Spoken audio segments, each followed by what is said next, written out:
Hey guys, as part of my beginner sewing series or DIYer series, I thought I would come on here and share some tips on one of the most important tasks that we have to do as DIYers or as like DIY fashionistas, or if you're just someone who just likes to make their own clothes. And that task is fabric shopping. So if you would like to get the 411 or the information that you should know or essential things that you should know before you go getting fabrics or when you're looking for fabrics for your DIY project, then just keep on watching. I got you.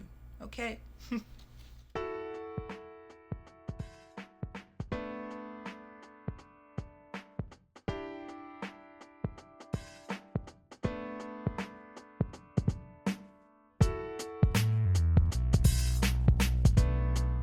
Okay, hi, my name is Ego and this is Love Ego. So if you're a DIYer, if you're someone who does DIYs or who makes their own clothes, whether you're at the beginner level or like you're an expert somewhere in between, then you know that the right fabric can make or break your DIY project. Like it can make it look really good or just make it come out not looking the way you pictured. And then if you're a beginner with no fashion experience or no like actual design experience, then the task of getting fabric for whatever project you want to do can seem even harder or more complicated or just daunting in general. So if you're in that boat and you struggle like I used to and sometimes still do, then these are the things that I think you need to know before you go getting your fabric or while you're getting your fabric. Number one, before you go to the store, before you even start like going online or to the actual store to get the fabric, sit down and make a note of what exactly you want to sew. So that's the first tip. What are you going to sew? Now, if you're a beginner, there are two things that you should know, and that is that there are woven fabrics and there are knit fabrics. And of course, there are lots of different fabrics that fall somewhere in between, and there are lots of like subcategories underneath the two. And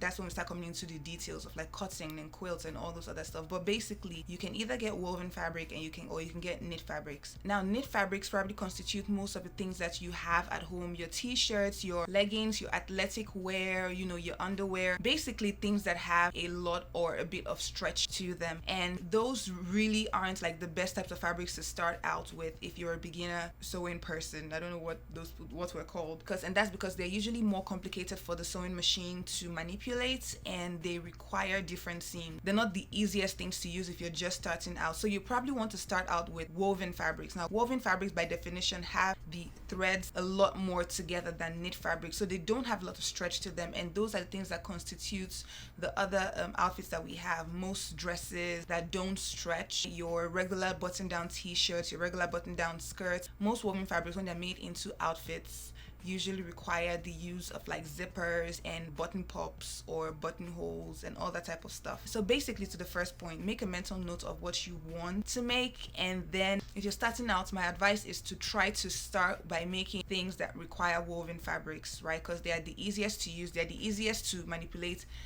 especially if you're using a sewing machine that you're not too familiar with, and they're very simple to start with. Okay. The second tip goes hand in hand with the first one, and that is plan and research before you go. First, know what you want to make, and then second, plan and research before you go. And this is what I mean by that. Like I said for the first tip, right, you want to have an idea of what you want to make. Specifically for the second tip, what I mean is, now that you know what you're going to make, you should go on and research the kind of fabric that you're going to need for that project. Well, not just the type of fabric that you're going to need, like the other things that you're going to need, the other notions that you're going to need, right? Is it going to need a button? Is it going to need a matching thread? Is it going to, all those type of things? Are you going to need a particular type of notion, or a particular type of like buttons on it? Like, is it going to be on the side zip? Is it going to be on the front zip? All that type of stuff. So for researching the particular type of fabric that you're going to need, there are different ways in which you can do that. And the first one has to do with whether you're using a store-bought pattern or a pattern that you ordered online, an already made pattern. Now, this is an old Vogue pattern that I've had for a while, so I'm going to use this to illustrate. Now, when you buy a pattern like this, at the back of it, there are usually information at the back of it that doesn't just tell you how it's going to look and like the size combinations, right, or the dimensions that you would need, but it also tells you what the best type of fabrics that you would need to get the look that would work well with the pattern that you're about to use. So for this one, it says to make these pants, I should consider using crepe fabric or gabardine, linen, or denim. And it also says it's unsuitable for obvious diagonals. I don't even know what that means. But that is one way to know the best types of fabric that you would need to create any look that you want to create. The second one is I usually use Pinterest. So what I mean by that is when I go on Pinterest and I see an idea or have an idea of what I want to make, I go on Pinterest and I search for those particular types of outfits, right? The type of outfits that is the closest to the DIY project that I want to make. So what I do is find those outfits in like stores that carry those types of outfits. So I just click on the link, I go into like the details on the outfit information, and it tells you what kind of fabrics they use to make that outfit, right? So that's another way that you can do it. And I guess another thing you could do is to talk to an expert about it, someone who you know would know about it. So plan, do your research, and make sure that you're buying the best, like the most appropriate type of fabric for the project that you want to make. Otherwise you would just end up like getting to the store and then feeling overwhelmed and probably buying more than you would want to ordinarily, you know. And our goal is to save money, because you also don't want to like get stuck with fabric that you're never going to use or that you have no idea what to do with. The third tip I have for you guys is to find out how much you would need for the project that you want to make. So take some measurements and have an idea of how much you would need to make the outfit, right? And I know this differs from size to size, but one easy way to figure this out is to go back to the pattern that I showed you before. Now another thing that they do is they tell you exactly how much fabric you would need per size. So if you already know your size, then it's easy to figure that out. Then you just trace that and work your way down to it. So it tells you how many yards that you would need or how many meters of fabric you would need per project. But if you're not working with a pattern, then I would suggest that you take your measurements and then try to figure out an estimate of how much you would need. Now for me, because of my size, I usually don't really have to go above 3 yards of fabric, and that is even like if I'm making an outfit that is very fabric consuming. So two things you want to do. You want to make sure that while you're estimating the amount of fabric that you need, that you are taking into account your size. And number two, you also want to make sure you're converting properly. If you're using an already like bought pattern like I showed you, then make sure that you're converting properly. Some of them measure in inches, some of them measure in centimeters. So you just want to make sure you're using the right numbers in your calculation, so you don't go and end up buying like yards and yards of fabric because you calculated based on centimeters. What I'm saying is just make sure that your math is correct, basically. Yeah. Okay guys, so I didn't just get dolled up for you, even though, you know, you're worth it. But I actually have errands to run, and I have certain fabrics that I need to pick up from the sewing supply store, from my fabric store. So I'm going to be taking you on it with me very quickly to run through the next couple of tips. I just want to make sure that I'm showing you like exactly how and where I get my things from. So let's go very quickly.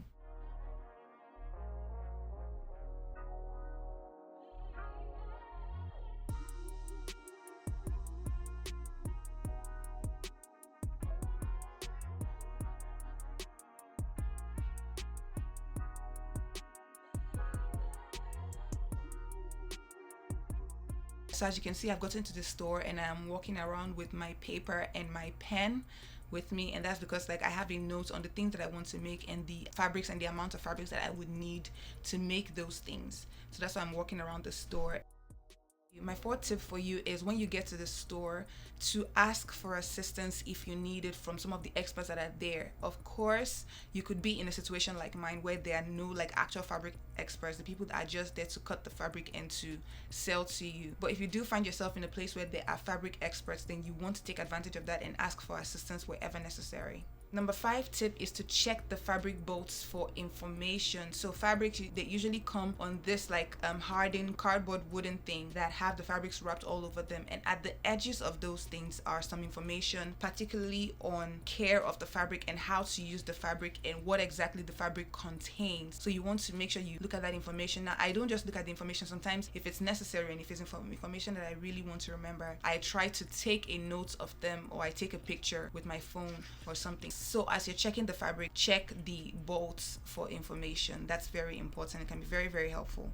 The next tip is that you want to take your time, and you want to make sure that you give yourself enough time to really peruse the fabric, especially if like you don't know what color you want to get them in. You just know what type of fabric you want and what exactly you're looking for. So you want to really take your time to feel the fabrics and make sure that you're getting the right thing. Don't be in a hurry, don't rush, especially if you're new to this. You really want to make sure you're taking your time with this. It is very annoying to have to return already bought fabric. It's annoying for you who has to do the returning, and it's annoying for the store that, you know, has to take it back, if they will even take it back, because like once they've separated that piece of fabric from the full bulk of fabric, like it can be a whole discussion. So I would just try to avoid that at all costs. The next tip is to make sure you don't leave the store or you don't place your order without getting the add-on notions for your projects. And again, this is where planning tip 1 and tip 2 come into play again. You want to ask yourself the question, besides the fabric, what else am I going to need to make this project work? Am I going to need zippers? Am I going to need buttons? Am I going to need a ribbon? Am I going to need matching thread for the particular color of fabric that I'm using? Are you going to need a belt buckle, lace trim, all that type of stuff? So make a note of all those things and don't leave the store before getting them. If you're using a pattern like this one, like the one I was using to illustrate, then you also want to look at the bottom. They always say, like this one, it says get 1 7-inch zipper, 1 hook and eye, and 1/4 yards of gross grain ribbon. And lining, that's another thing. You also want to look at the fabric that you're buying and see, is it see-through? And if it's see-through, do you want to buy lining fabric for it? All those things are things to take into considerations as you're walking around and trying to get your fabrics, or if you're trying to order your fabrics online. And speaking of online, shopping for fabrics online is actually, in my opinion, can be a little bit more complicated than buying regular fabrics in the store. I will take the time to share tips for that in a separate video that I will start working on as soon as I'm done with this one. And as to the trip that I took today, I actually got 3 different fabrics from it. I got this really nice green linen fabric, and I got this really nice white cotton fabric, and I can't wait to work on it and show you guys what I am turning it into. I'm very excited for it. But yeah, guys, that's it. I hope you found this video helpful, and I hope you learned something from it. And if there are other tips, other things that you thought I overlooked or I didn't know to talk about, then please let me know in the comment section. It would be nice for the entire class to learn from that. Yeah, so just feel free to comment and feel free to reach out to me. If you like this video, please don't forget to give it a thumbs up, and definitely hit the subscribe button so you get first dibs on all of my YouTube content. Thank you guys so much for watching. I look forward to seeing you in my next video. Bye.